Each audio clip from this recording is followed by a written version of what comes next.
Hi everyone. In this video I'll be talking about 3.1 and 3.2. I'll actually be saving 3.3 for a different video. And apologies about the dishwasher noise in the background if you can hear that, but that's what that is. So, getting into defining the derivative. So we're coming to a formal definition for the derivative, and I should mention, really, in Calc 1, there are two main pillars of inquiry. The first is this derivative.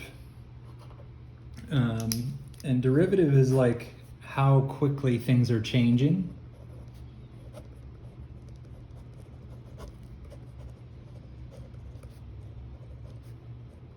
Or not, right? It's just a measure of how quickly some quantity is changing. So that's the first pillar, and that's what we're getting to now, this derivative piece. So if we're wanting to know, for instance, like how quickly is a function changing exactly at this point, so this tangent line idea, that's where the derivative comes in. Later on, we'll talk about the antiderivative, and we'll call that an integral. And when we get there, I'll explain what that is about, but that'll be more of an accumulation. So not how quickly things are changing, but how much of that thing has accumulated because of that change. Okay, so if the derivative talks about maybe speed, the integral might talk about how far that speed has taken some moving particle. We'll get there. So I'll let you read through this page. I'm going to get directly to the definition. So this is page 29. Here we are. It says, here's the book's official definition of the slope of a tangent line. Okay, so what we've been doing is using a secant line and then a numerical approach to see perhaps what is the exact slope of a tangent line at a point we care about. So we've been using a secant line to turn that into a tangent line, basically. So what this is saying is if you allow this limit to occur, where a, or really x, is getting ever closer and closer to a, then this secant line actually turns exactly into the tangent line slope. I'm going to draw a picture of this because I think at this stage, this is a confusing thing to make sense of in symbols. So I'm going to grab a sheet of paper and draw a picture of this to try to make this make a little more sense. So I'll write the definition again. It says that the slope of the tangent line m will be equal to the limit as x approaches a, and this is the slope of the tangent line at a of this function f of x. So this is the definition just rewritten. So the picture, or a picture that you can draw, I'll go ahead and start drawing one. So imagine we have this function f. Okay, so this is our function f. And let's say we're looking at this point a. So let's say I have, this is where x equals a. So this is where we care about. What we're going to do is allow some location, so our kind of x can be either here, so this is just some x, or it can be over here. This is just some x. We're going to make these x's basically approach the x we care about. Check out what this is. So here would be f of x. I'm going to go with this case. Let's just imagine x is right here, okay? So this would correspond to f of x, right? The output there. If this is a, then right here, this would correspond to f of a. This distance would be f of x minus f of a. Okay, so I'm essentially defining the rise from this point to this point. Okay, so this is the secant line. I'll draw it.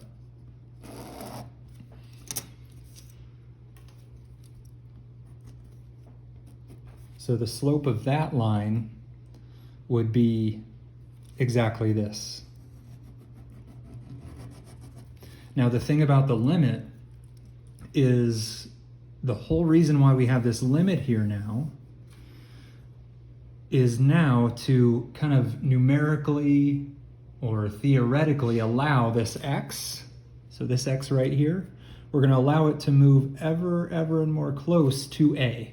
So look at the notation. It says x is moving towards a, essentially.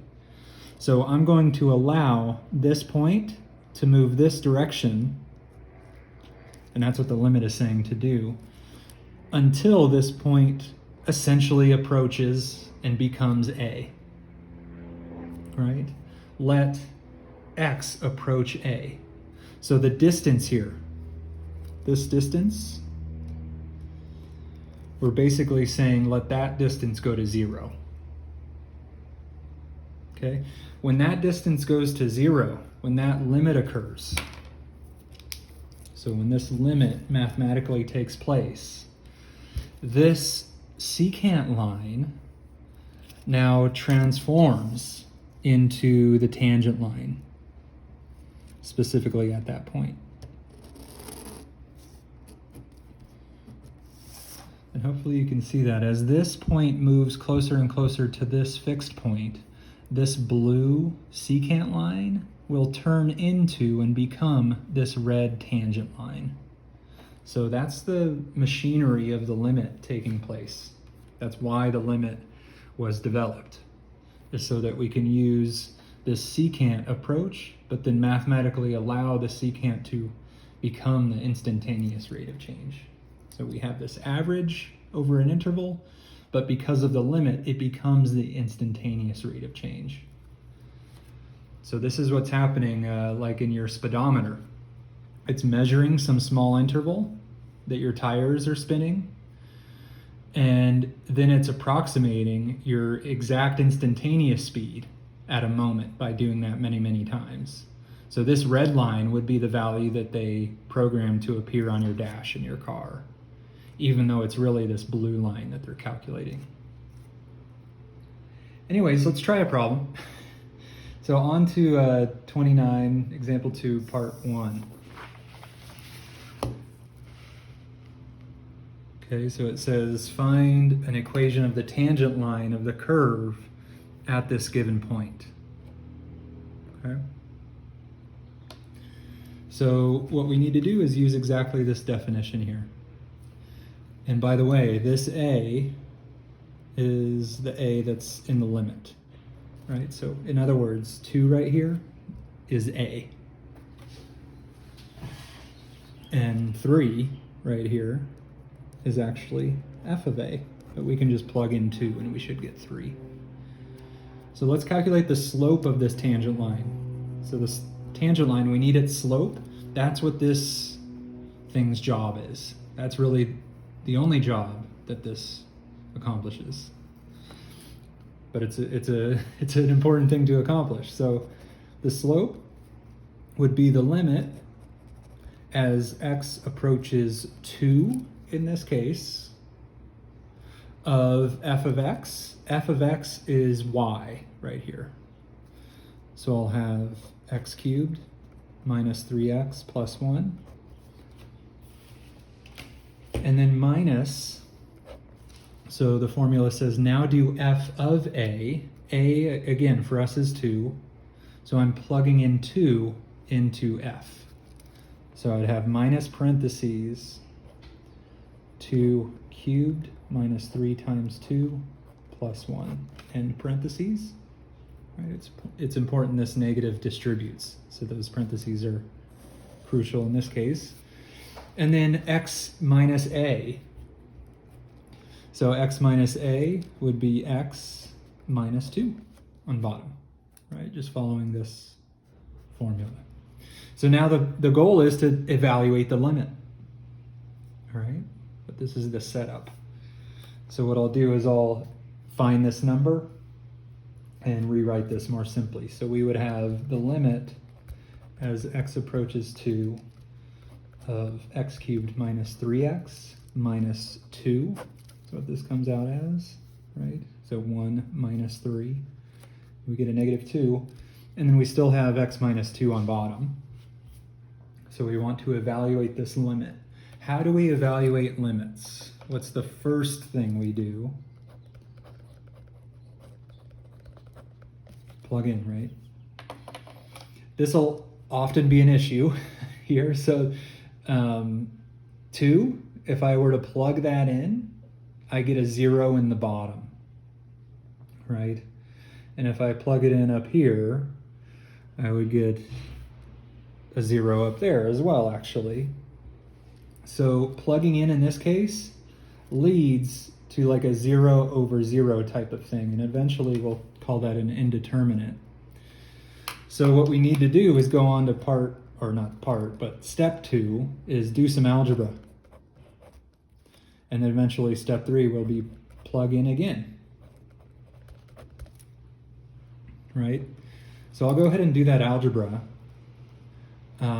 This is a cubic being divided by a linear. So we need to do long division actually, or synthetic division of polynomials. So that algebra that I need to do is actually long division or synthetic division. So I'll divide x minus 2 into x cubed. I don't have a squared term, I'll use a placeholder. Then minus 3x minus 2.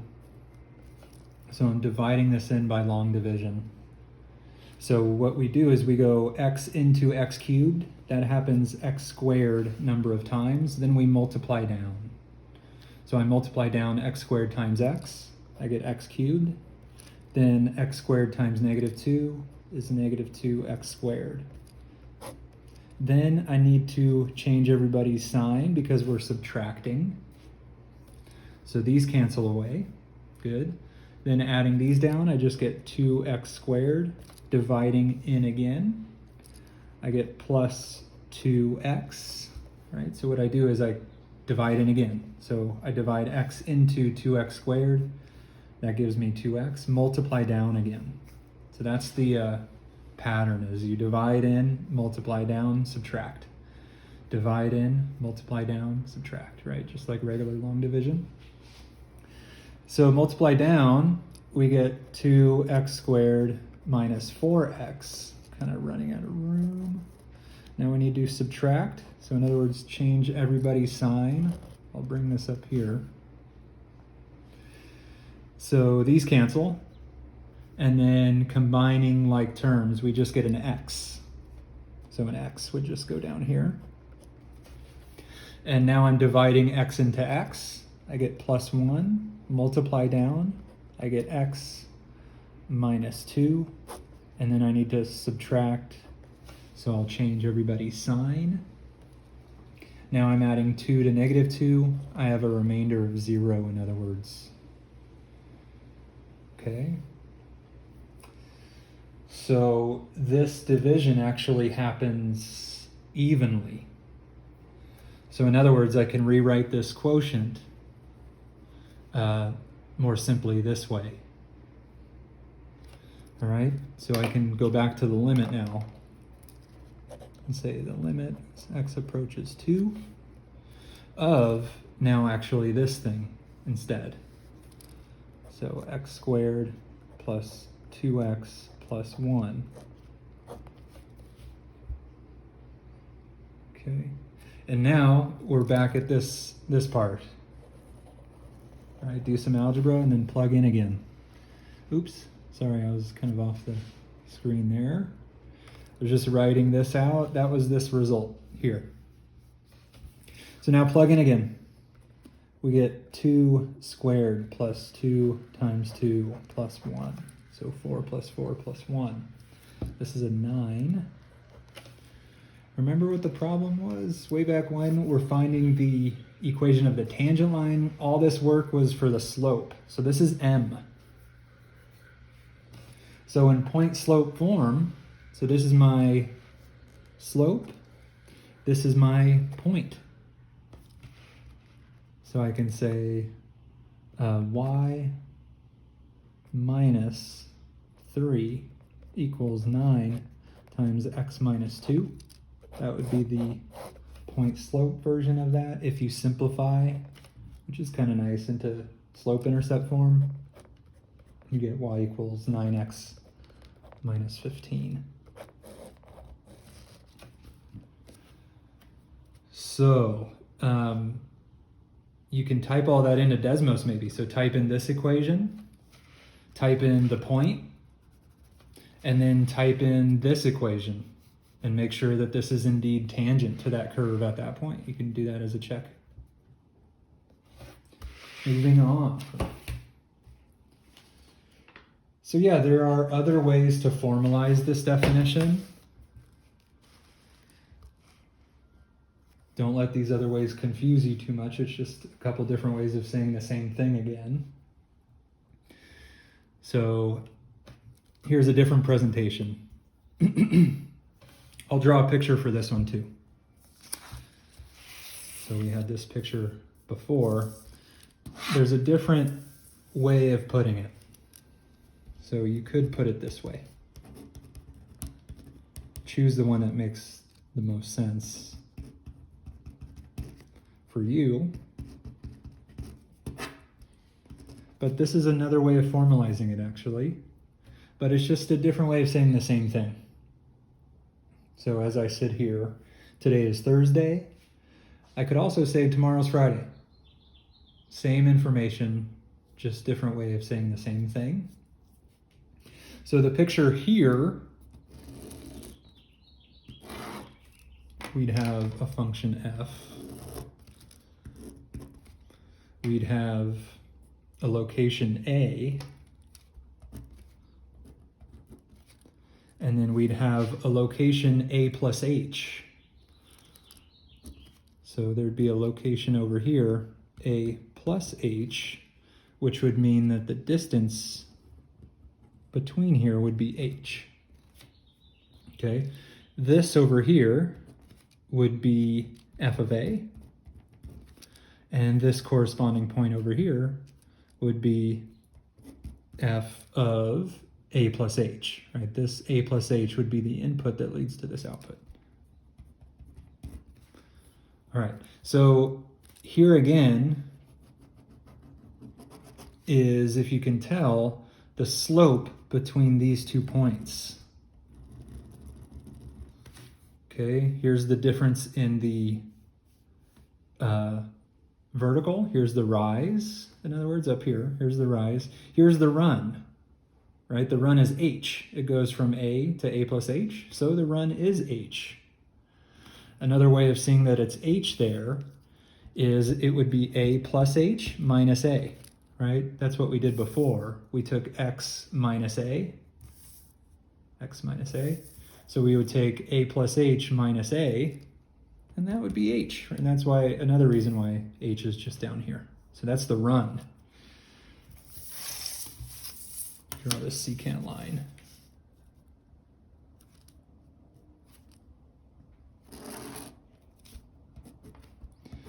And now look at what the limit is doing for us in this case. So it says, different than before, where it said X moves towards A, we're now saying that H is just vanishing.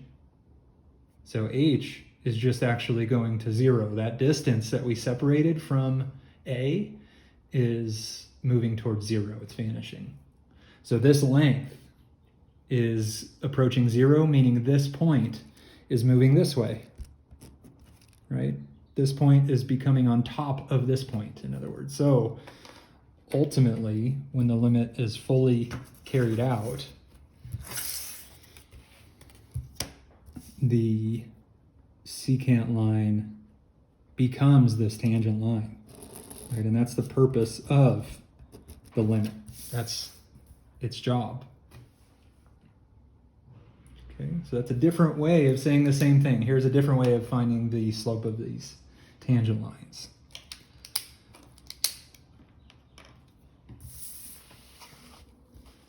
In certain contexts, the function may talk about position and time, and in those cases, your slope would be velocity.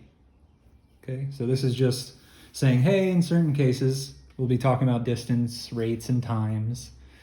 And if you're finding the limit of this quotient, where f is a distance or position function, then naturally your slope would speak to velocity. It's not always the case, right? Sometimes we're talking about populations, but in kind of kinematic situations, velocity is often talked about. The derivative of a function at a number a. So often we're interested in like, okay, what is the rate of change of the function exactly at this number I care about, right? So this is the same exact thing that's in here, by the way. Let's look at a problem. So example 3, page 30. If a rock is thrown upward on the planet Mars with a velocity of 10 meters per second, its height in meters after t seconds is given by h equals 10t minus 1.86 times t squared. So it says find the velocity of the rock after 1 second. So the velocity of the rock after 1 second would be given by this up here, where a equals 1. All right. So for part 1, I'll have the velocity specifically at 1 second would be equivalent to the limit as h approaches 0 of, well, h, I'll just write it this way, h of 1 plus lowercase h, right? So this is capital H in the problem. This is lowercase h of the formula that I'm using right here. I'm sorry about that. So I'd have 1 plus h inside, and then I would need to subtract h of 1. Right, I'm following this formula again. So h of 1, that's my point that I care about. And then this would all be over lowercase h. And I would need to evaluate the limit there. So plugging all that in. So I'm now going to plug in 1 plus h, 1 plus lowercase h, in for t, everywhere there's a t. And then I'm going to subtract, plugging in a 1, everywhere there's a t. And then I'll need to evaluate this limit. So we would have the limit. And I do need to write this limit every time. So plugging in 1 plus h, I'm now replacing any occurrence of t with 1 plus h. So I'd have 10 times 1 plus h minus 1.86 times 1 plus h squared minus parentheses. Now I need to plug in just 1 into this thing.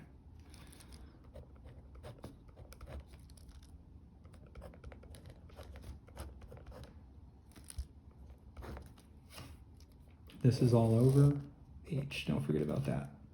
Right? Again, using this one. Or this one. Or this one. Right? They're very, very similar. So let's see, simplifying. So what we need to do is do some algebra, right? So we need to simplify all this. This is a number, and then we're going to get some cancellations. So I'll do some quick algebra. Let's see. So we'll have the limit approaches 0 of 10 plus 10H. And then we'll have minus 1.86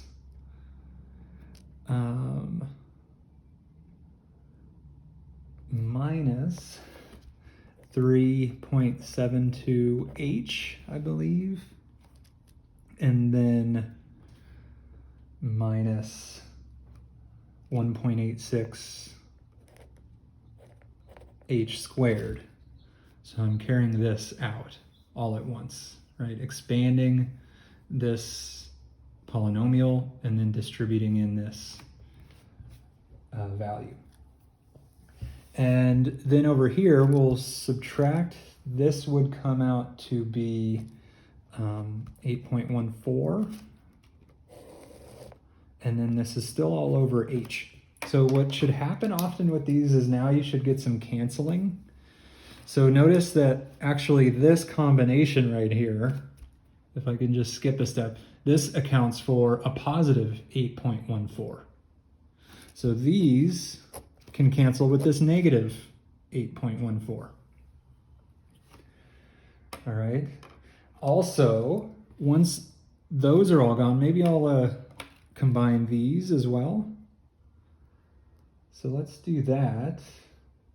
And notice also that everyone will have an H at that step. So let me write this out. So we'll have the limit as, which goes to 0 of, I guess that would come out to 6.28 H. I'm looking at this combination right here. We would still have minus 1.86 H squared. This would all be over H. So I've done algebra. I still can't plug in H, right?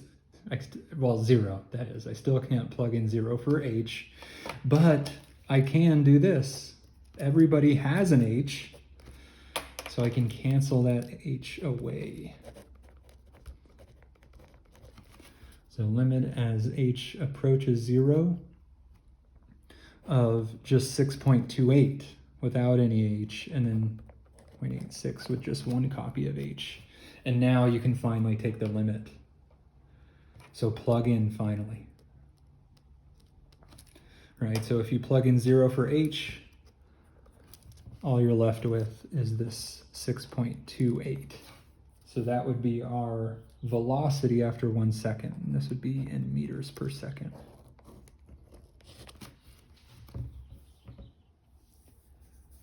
Okay. Let's go into part 2. It says find the velocity of the rock when t equals just a. So if you replace, instead of doing everything with 1, replace that with just a.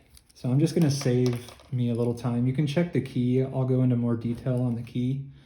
But for part 2, we're going to do the exact same thing, except for instead of having t equals 1, we're going to have just t equals a. So I'd have a here and a here all the way throughout. So I believe for part 2, what you're ultimately going to get, you're going to get the velocity as a function of the time, a. So you're going to have a in your answer, and then you'll have 10 minus 3.72 times a. So see if you can derive that from the same work. The only difference is you're going to have an a instead of 1. Okay. Part 3, though. When will the rock hit the surface? So let me grab another sheet of paper. 1 sec.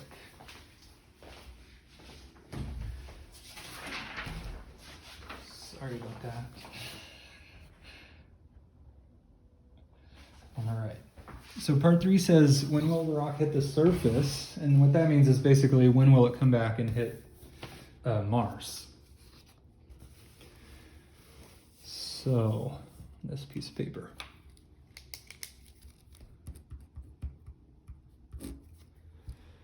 So we have the height function, right? We know that h equals 10t minus 1.86 t squared. So if I simply go, okay, when is the height 0? Then this would be a way of figuring this out, right? So if we want to know when the thing is on the surface, that means we want to know when the height is 0, right? And this was a height function. So I could factor out t. So we get 10 minus 1.86t. Zero product property says now we set each of these to 0, each of these factors, that is.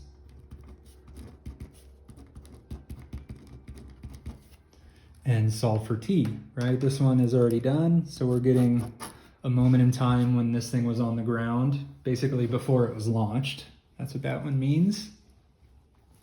And then solving this one for t.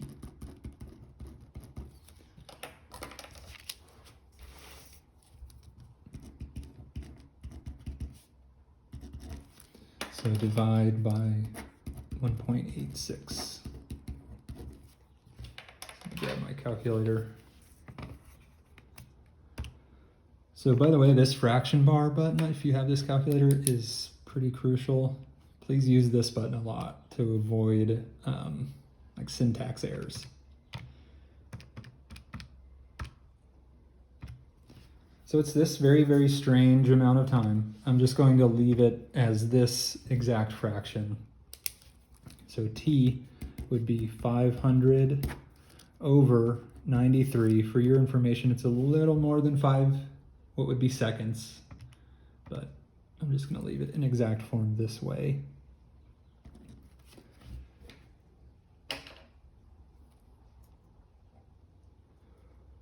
Okay, let's see, part 4. Part 4 says, with what velocity will the rock hit the surface? So if I know it takes this amount of time to hit the surface, then I can go back to part 2. Part 2, we had a velocity function. So this thing is saying, hey, if you plug into me with some amount of time, then I'll reply with the velocity at that time, right? So if you look at v of 500 over 93, let's see what we get.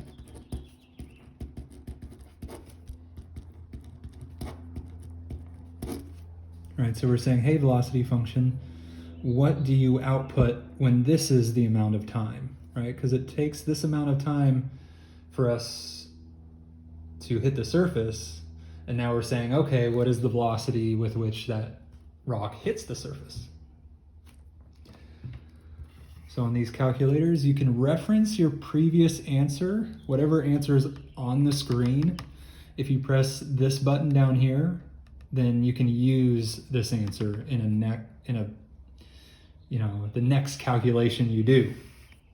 So I can say 10 minus 3.72 times answer, and I don't have to like type out that previous thing.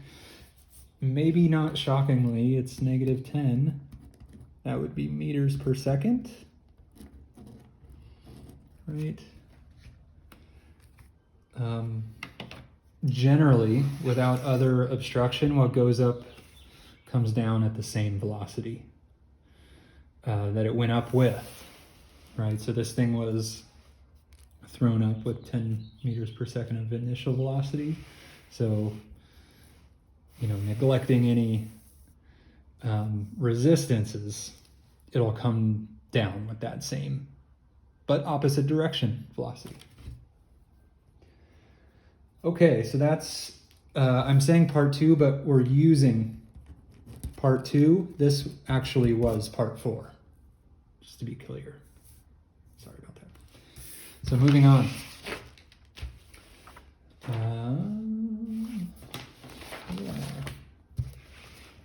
31, or Page 31, I have example 4 here. It says find f prime of a. Basically, this is just saying find the derivative using the definition. So I'm going to use the definition.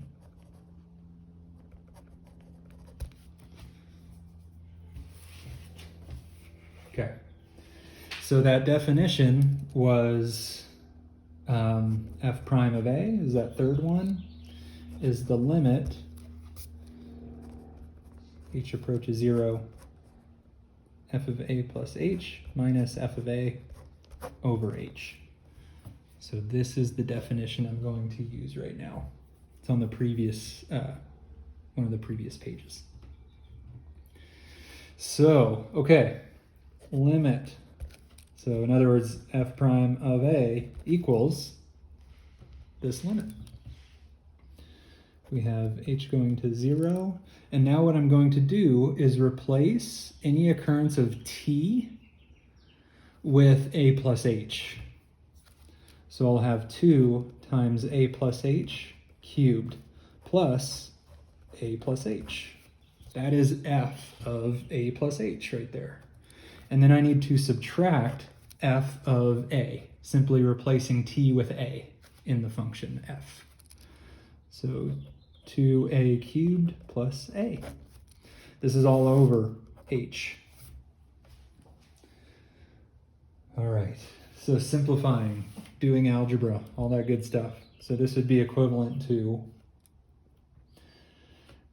the limit 0.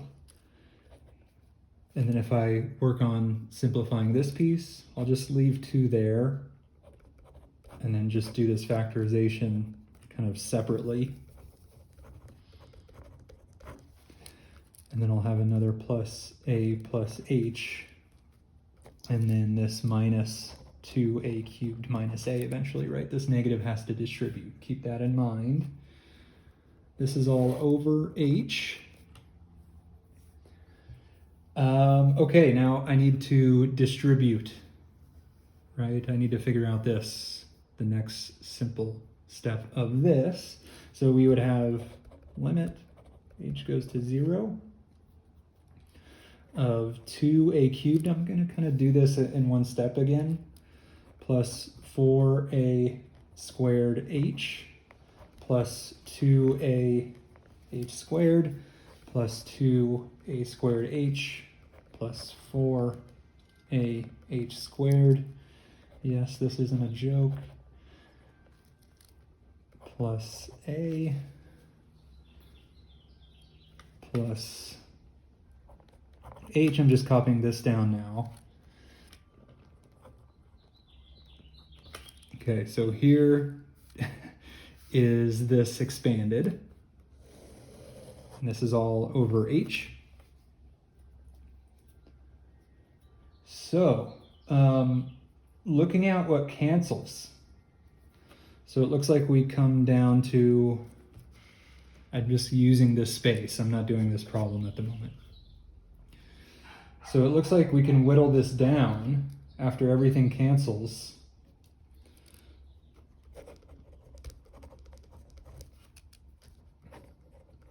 As 6a squared h, kind of combining like terms, canceling. That should be the step that you're on right now. I'm kind of doing that a little more quickly, just so you don't have to, I don't know, watch me struggle through that. But you should struggle through that. So I just simplified all this stuff. Combined, notice I have a 4a squared h and a 2a squared h. So those combine to a 6a squared h. I have a 2ah squared and a 4ah squared, right? So this is what I was doing. Also, things canceling. This should occur, right? Good stuff like that often occurs too. So be on the lookout for those cancellations and then combine like terms appropriately. At this stage, we can cancel an h, right? So h can divide into here, cancel.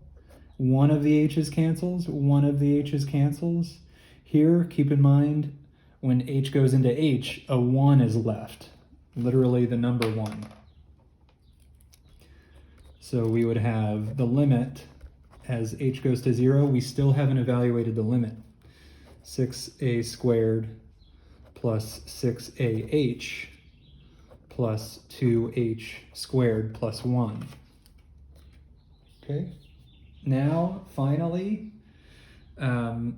we can evaluate the limit. So h goes to 0, both of these terms essentially zero out, and we're left with our answer, which is 6a squared plus 1.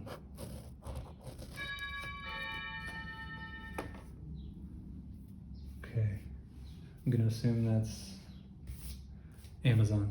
So let's continue. So on to 3.2. I'm not going to do a ton here. It's not totally different than 3.1. It's simply, instead of leaving the derivative as a function of some number or just a number, right? Just actually evaluating and finding a number there. We often leave it as a function of x. So the derivative as a function. So that way we can just kind of have a new function, a derivative function, for which we can evaluate any place we want at some later time and learn the slope of tangent lines at those places. Okay, so we tend to often leave it as a function of x. We take a derivative of a function to get a new function, which is the derivative. Let's do just actually maybe one of these, because this video is already long. Page 32. Okay, so that definition this time is the derivative as a function of x is the limit as h goes to 0 of f of x plus h minus f of x over h again. So instead of having a, you just simply have x. So for part 1, let's see. So it says if we have this cubic function, find the formula. So find the derivative function. So f prime of x would be the limit as h goes to 0. I'm going to replace any occurrence in the function of x with x plus h now. So this will be x plus h cubed instead of just x cubed. Minus f of x. F of x literally is x cubed, so I'm going to subtract x cubed. This is all over h. Right? Plug in. Can't do it, right? The 0, we get a division by 0, but you always want to be thinking, can I just plug this in to evaluate? We can't. I need to do other stuff. That other stuff is foiling, expanding, all that good stuff. Okay? I'm going to skip to a step, but please do algebra. You need to cube this binomial. So limit h goes to 0. We'll eventually get an x cubed out of this. We'll also get a 2x squared h. You can FOIL this out for yourself to find this.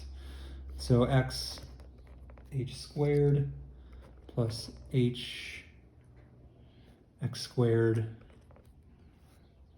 plus 2x h squared, and then finally you'd have an h squared, sorry, an h cubed term at the end of the cubing, and then still minus x cubed, which you don't want to forget about, and all over h still.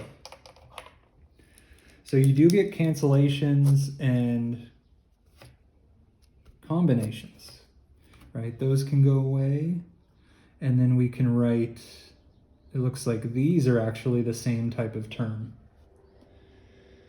So the next simplification step. So combine like terms, cancel accordingly. Let's see. So yeah, these two are actually like terms. So I can say 3 x squared h. And that takes care of these if I want to just kind of do some bookkeeping.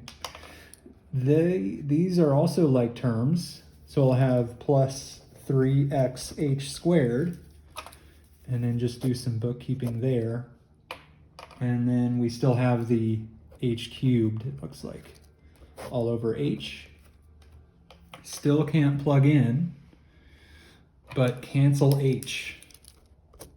You could probably start to see patterns to these. I wrote h, it should be a 2 now. So limit h goes to 0, 3x squared plus 3xh plus h squared. Finally, you can take the limit, right? So replace any occurrence of h with 0. So we get our 3x squared as our derivative function. Okay. I encourage you to look at Desmos now. Maybe I'll look at Desmos with you, so stay tuned for that. All right, so I wanted to bring up Desmos and finish off example 5 here for part 2 and 3. It says, illustrate this formula by comparing the graphs of f and f prime. So we had x cubed as f. So I can type it in this way. My computer's moving a little slow right now. There we go. So there's our cubic. And what we found is that the derivative, maybe I'll call it g of x, or something different, equals 3x squared. Okay, so let me make this a little bit more readable. You can kind of change these windows a bit. 5 maybe, just 5. So let's look at this. There is an important connection, both algebraically and graphically, between an original function and its derivative. Okay, and it's all about slopes of tangent lines. So what I have for you in red is the original function. Maybe I'll change that to blue, actually, and just switch the colors for some reason. Okay, so the original one is in blue. What you have here in red is actually a catalog of slopes of tangent lines anywhere you want to the graph of f. Okay, so check out right here. Okay, look at just this location of the function in blue. So at that rough location, the tangent line would roughly be like that, correct? Right, so the tangent line to the original curve would roughly be right about like that. What is being said by the red one is, hey, at that location, if it's right here, at this location, the slope of the tangent line there is exactly whatever value we have right here. So if I look specifically, let's look specifically at -1. I'll try to get close to there. So at -1, okay, here we are. The slope of my tangent line, you can see, is about like that. So I'm expecting a positive number. And then if I go up to the red one at -1, here's -1 on the red one, it's saying, hey, your slope of that tangent line that you were just wondering about, right? That slope that you were curious about is 3. Okay? So this red, this one in red, is a catalog of all the slopes to tangent lines anywhere you want to this blue curve. Look at the tangent line right here. It's pretty flat, right at 0. And what is the value of the red one right there, right? So at 0, you actually have what's called a horizontal tangent line. So it's actually a 0 slope tangent line. And then check out over here. So maybe, I don't know, let's cruise over here. So maybe let's look at 1.5. Here's about 1.5, okay? So at 1.5, it's saying, hey, the slope of the tangent line here, well, you need to go up here to the red one, and whatever it says there as an output is the slope of the tangent line there at 1.5. I'm trying to get close to 1.5. It's kind of difficult. Okay, there we are. So the slope of the tangent line to the blue curve at 1.5, that slope of my ruler right now, would exactly be 6.75. Okay, that's kind of part 2 in a nutshell. Part 3 says find f double prime. What you'll see for f double prime, if you take the derivative again, so maybe call it d of x, what you'll see is you actually get 6x. So in that case, you would have the original derivative be your original function now. So this is now our original function if we're talking about f double prime, right? This is f single prime. So this would be f double prime. If you go through the process again, you'll find this, and I'll post the notes for that. But check this out. So now this one is our original curve. I'll change it to blue now. We're kind of talking about the blue ones as the original and the red ones as the derivative. So check it out. Over here at negative 0.5, here's the original curve. The tangent line implied by the graph would be negative, correct? Right? Look at the edge of my ruler. It's negatively sloped. The red line is saying, hey, the slope of your ruler is right down here. So if I find negative 0.5 in x again, this red line is saying, hey, the slope of that tangent line that you were curious about is negative 3. Okay, so I'll leave it there. You want to develop that concept. Okay, you want to develop the concept around what is the connection, both algebraically, between an original function and its derivative, algebraically and graphically, that is. All right, so I'll talk to you all next time. See ya.